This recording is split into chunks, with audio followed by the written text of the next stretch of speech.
Hi everyone, আবার চলে এসেছি একটি নতুন ভিডিও নিয়ে তোমাদের সামনে, যেটা class 12 semester 3 ABTA test paper. একটা কথা বলে দিই তোমাদের মধ্যে যারা এখনো এবিটিএ টেস্ট পেপার কেননি, যত পারো তাড়াতাড়ি এবিটিএ টেস্ট পেপারটা কিনে প্রশ্নগুলি সলভ করো। কেননা তোমাদের এই পরীক্ষার ক্ষেত্রে এবিটিএ টেস্ট পেপার কিন্তু খুব জরুরি। যেটা নোট থেকে আমরা জানতে পারছি যে এবিটিএ টেস্ট পেপার কিন্তু তোমাদের এবার পরীক্ষার জন্য খুব জরুরি। আশা করা যায় অনেকটাই প্রশ্ন তোমাদের এবিটিএ টেস্ট পেপার থেকেই তুলে দেবে, তুমি মিলিয়ে নাও, এখান থেকে তুলে দেবে। তাহলে আমরা আজকে করব এই টেস্ট পেপারে জিওগ্রাফি একটি সেট। তাহলে জিওগ্রাফি বের করি, এই যে দেখো জিওগ্রাফি বা ভূগোল বের হলো। পেজ নাম্বার আমরা করব 205। কত পেজ বললাম? 205 পেজের, এই যে আমি দাগ দিয়ে দিলাম, 205 পেজের সম্পূর্ণ সেটের উত্তর করব। আর হ্যাঁ, একটা কথা আরো বলি, এই যে দেখো বিভিন্ন স্কুলে দাগ দেওয়া আছে, এই সমস্ত স্কুল আমি অলরেডি করেছি, তোমাদের ডেসক্রিপশনে লিঙ্ক দেওয়া আছে, ওখান থেকে চাইলে দেখে নিতে পারো। তাহলে আমরা বের করি এসি 205। এই যে বেরিয়ে গেছে আমাদের যে এসি 205 পেজের, এই যে এখান থেকে চালু হলো, এখান থেকে সবটি প্রশ্নের সমাধান আমরা এই ভিডিওতে করব। তাহলে আমরা এবার স্টার্ট করি। Class 12 semester 3 ABTA test paper এর আমরা জিওগ্রাফি সলভ করব, যেটির পেজ নাম্বার হলো এসি 205। 205 পেজের এই যে নিচের দিকে জিওগ্রাফি সেট আছে, সেটির উত্তর আমরা এবার করব। তাহলে নাম্বার 1, নিম্নলিখিতগুলির মধ্যে কোনটি মহাদেশীয় সঞ্চারণের জন্য দায়ী শক্তিগুলির একটি? এটির উত্তর করবে অপশন বি, পরিচলন শক্তি। নাম্বার 2 এর উত্তর হবে অপশন এ। নাম্বার 3, নিচের কোন দুটি কাস্ট ভূমিরূপের ক্ষেত্রে সাধারণ বৈশিষ্ট্য? উত্তর হবে অপশন ডি, সিঙ্কহোল। নাম্বার 4 এর উত্তর করবে অপশন সি। নাম্বার 5, লরেশিয়া ভেঙে তৈরি হয়েছে? উত্তর হবে অপশন ডি, ইউরেশিয়া। 5 এর উত্তর হবে অপশন ডি, ইউরেশিয়া। নাম্বার 6, নিচের কোন তথ্যগুলি অসত্য? উত্তর হবে অপশন 1, মানে রোমান হরফের 1 নাম্বারটি। এবার নাম্বার 6 এর উত্তর করবে তোমরা সবাই অপশন বি। নাম্বার 7, কোন সমুদ্র লবণতার হার সর্বাধিক? কোন সমুদ্রে লবণতার হার সর্বাধিক? উত্তর হবে অপশন সি, আটলান্টিক মহাসাগর। নাম্বার 8 এর উত্তর হবে অপশন ডি। নাম্বার 9 এর স্তম্ভ 1 আর স্তম্ভ 2 আছে, তাহলে 9 এর উত্তর করবে অপশন ডি। কত বললাম? Option D. নাম্বার 10 এর উত্তর হবে অপশন বি। নাম্বার 11, গভীর সমুদ্রে যে ধাতবীয় নুড়ি থেকে পাওয়া যায়? তাহলে 11 উত্তর হবে অপশন বি, ম্যাঙ্গানিজ। 11 কি বললাম? Option B, manganese. নাম্বার 12 উত্তর করবে তোমরা সবাই, 12 উত্তর হবে অপশন বি। নাম্বার 13, প্রবাহমান জল যে প্রকার বাস্তুতন্ত্রে উদাহরণ?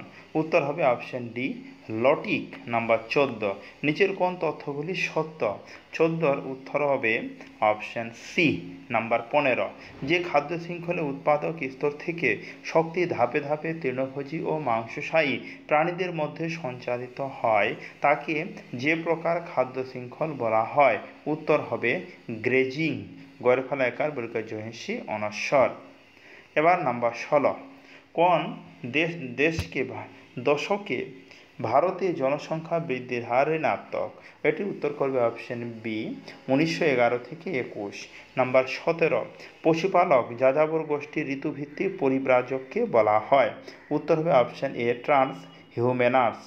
নাম্বার 18, জনবিবর্তনে কোন পর্যায়ে জনসংখ্যা বৃদ্ধির হার শূন্যে পৌঁছায়? 18 উত্তর করবে অপশন ডি, চতুর্থ।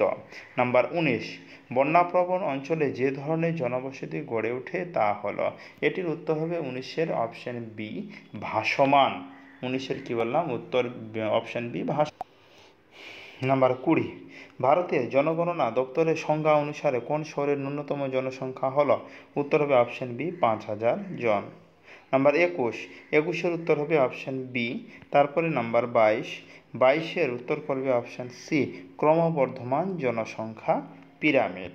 নাম্বার 23 উত্তর হবে অপশন এ। 23 উত্তর কি বললাম? Option A. নাম্বার 24, বাম স্তম্ভ আর ডান স্তম্ভ। তাহলে 24 উত্তর করবে তোমরা সবাই অপশন এ। এবার আমরা করব 25 নাম্বার। এই যে 25 নাম্বার। ভারতের জনগণনার ইতিহাসে সর্বপ্রথম মহানগর কোনটি? উত্তর হবে অপশন বি, কলকাতা। এবার পার্ট সি এর 26, নিচের কোন প্রকার শক্তিটি অফুরন্ত? উত্তর হবে অপশন ডি, বায়োগ্যাস। নাম্বার 27, অচিরাচরিত শক্তির ক্ষেত্রে কোন কথাটি প্রযোজ্য নয়? এটির উত্তর অপশন এ, শক্তি উৎপাদনের প্রাথমিক খরচ প্রচুর নয়। নাম্বার 27 বললাম। নাম্বার 28, 2011 তথ্য অনুসারে ভারতের সর্বাধিক জনবিরল রাজ্য হল? এটির উত্তর হবে অপশন সি, সিকিম। তারপরে নাম্বার 29, ভারতের কোন রাজ্য অভ্র উৎপাদনে প্রথম স্থানের অধিকারী? উত্তর হবে অপশন বি, ঝাড়খণ্ড। এবার আমরা 30 নাম্বার করব। জল বিভাজিকা ব্যবস্থাপনা এলাকা জোর দেয়। আচ্ছা, 30-এর উত্তর করবে অপশন ডি। নাম্বার 31 আগের মতো বাম স্তম্ভ আছে আর ডান স্তম্ভ আছে। বাম স্তম্ভ, ডান স্তম্ভ। 31-এর উত্তর করবে অপশন এ। নাম্বার 32, পৃথিবীর সর্ববৃহৎ বাণিজ্য সংস্থার নাম? উত্তর হবে অপশন বি, WTO, মানে world trade organisation. Number 33, arsenic দূষণের আশঙ্কা বেশি থাকে কোন প্রকার জলসেচ ব্যবস্থায়? উত্তর হবে অপশন সি, নলকূপ। নাম্বার 34-এর উত্তর করবে অপশন ডি। নাম্বার 35, কত খ্রিস্টাব্দে ভারতে ইন্টারনেট পরিষেবা চালু হয়? উত্তর হবে অপশন সি, 1993 খ্রিস্টাব্দে। কত খ্রিস্টাব্দে ভারতে ইন্টারনেট পরিষেবা চালু হয়? উত্তর অপশন সি, 1993 খ্রিস্টাব্দে। তাহলে আমরা তোমাদের যে ABTA test paper semester 3 geography সম্পূর্ণ সেটটি সমাধান করলাম, যেটির পেজ নাম্বার হলো এসি 205 পেজের সেট করলাম। হ্যাঁ, আর একটা কথা আমি তোমাদের আরও বলি যে ওই টেস্ট পেপারে ইতিহাস, রাষ্ট্রবিজ্ঞান, এডুকেশন, সোশিওলজি সব সাবজেক্টের সমাধান আমি অনেকটা করে স্কুল হয়ে গেছে অলরেডি। আমি সম্পূর্ণ প্লে লিস্টের লিঙ্ক ডেসক্রিপশনে দিয়ে দিয়েছি। তোমাদের মধ্যে যাদের জরুরি দরকার মনে করো, তারা ওই ডেসক্রিপশন থেকে লিঙ্কে গিয়ে বাকি ভিডিওগুলি দেখে নিতে পারো। তাহলে আজকে এই অবধি, কথা হচ্ছে এর পরের ভিডিওতে। ধন্যবাদ।